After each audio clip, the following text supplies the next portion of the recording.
Okay, so our article is called "The Perils of Partnering in Developing Countries." This article specifically talks about Johns Hopkins Medicine International and how they joined forces with Anadolu, a Turkish charitable foundation, in order to build a medical center in Istanbul. They found many challenges along the way, specifically finding the right management. This was because there were strict laws and regulations that prohibit non-citizens from running hospitals. And Johns Hopkins wanted to bring in U.S. management to help start and lead the hospitals. Because they are developing countries, not much experience or money is found within them, and finding domestic talent is pretty hard. So as you will see later on, there were many obstacles that they had to overcome in order to be successful with all their projects. We chose this article because we recognized the Johns Hopkins brand and thought it would be a good idea to talk about it. And this article really is short once we decided on it. So as Eric said, there were a lot of issues when Johns Hopkins brought their business to Turkey. And these issues were pretty much apparent right away, and a lot of them had to deal with workers not following Johns Hopkins protocol. So safety issues were ignored, diagnostic procedures were not followed, and other procedures were also not followed. So Johns Hopkins had to be creative and find a way to overcome the problem of not being able to have American managers, even though the Turkish managers didn't have the capacity needed to innovate.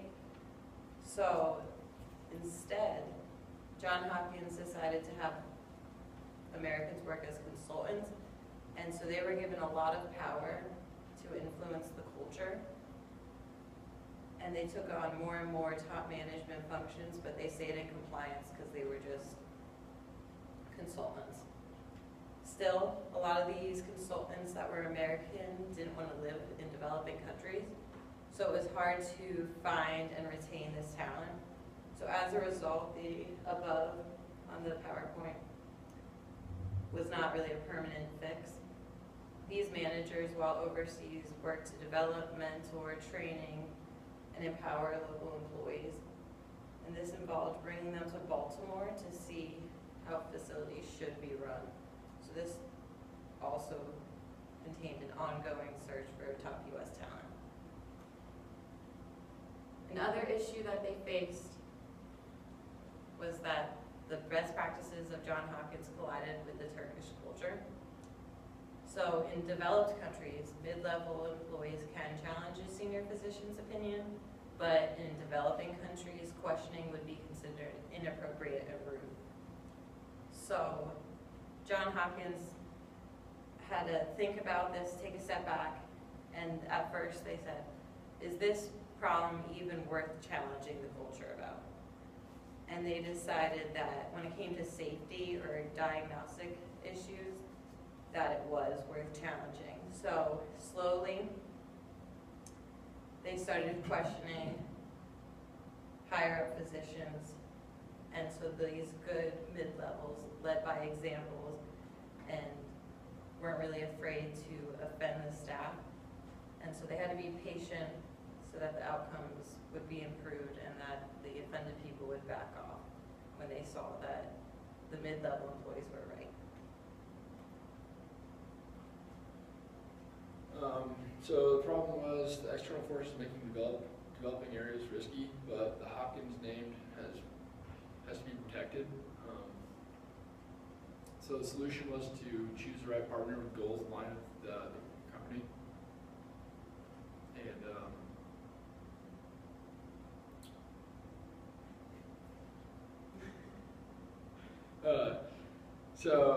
like I said, the solution was to choose the right partner with goals aligned with your own.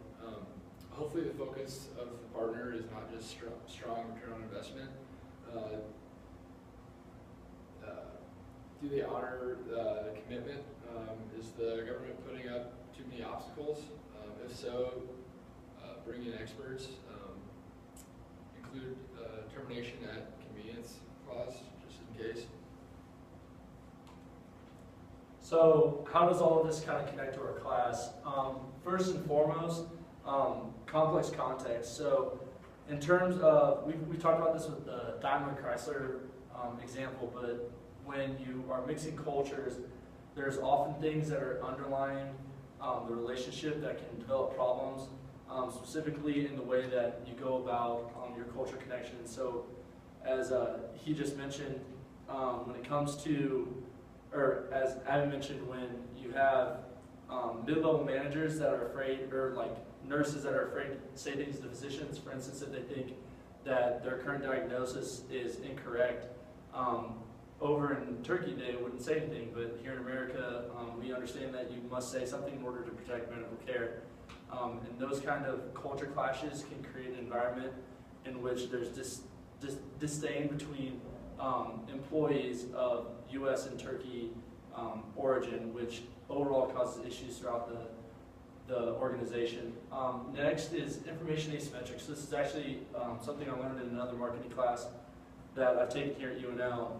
Basically, the underlying theory of information asymmetric is that when two companies of different cultures come together, there may not be proper information relayed between them, so that either before or during the relationship, there's misinformation that causes issues.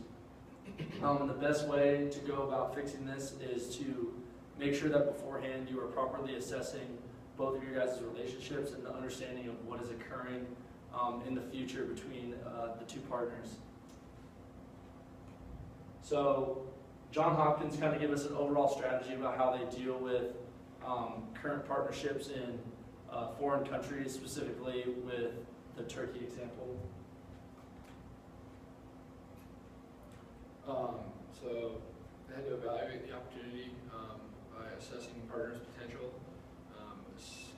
They had to assess regional constraints, like they had to look into different external factors, look into the laws.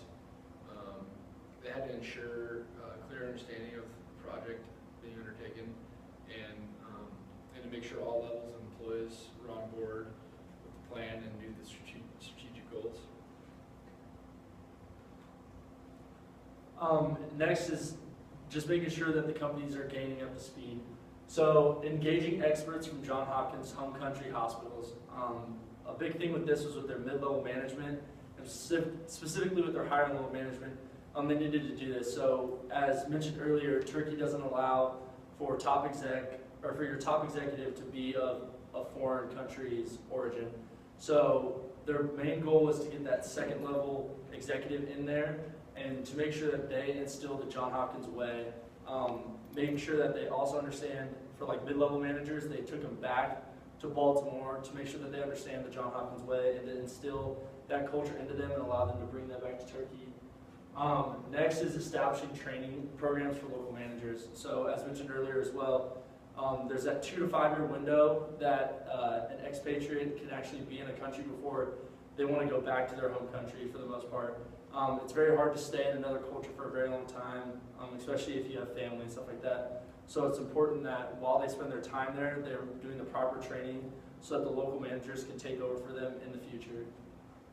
Next is just setting up your performance metrics. So this is important in any business, but it's specifically important when you're dealing with foreign partnerships, because the information that you receive from these metrics really is telling you the story of how the culture is working amongst all the individuals, whether or not you're actually making a profit, and whether or not you're actually going to be successful in the future if you wish to expand this endeavor.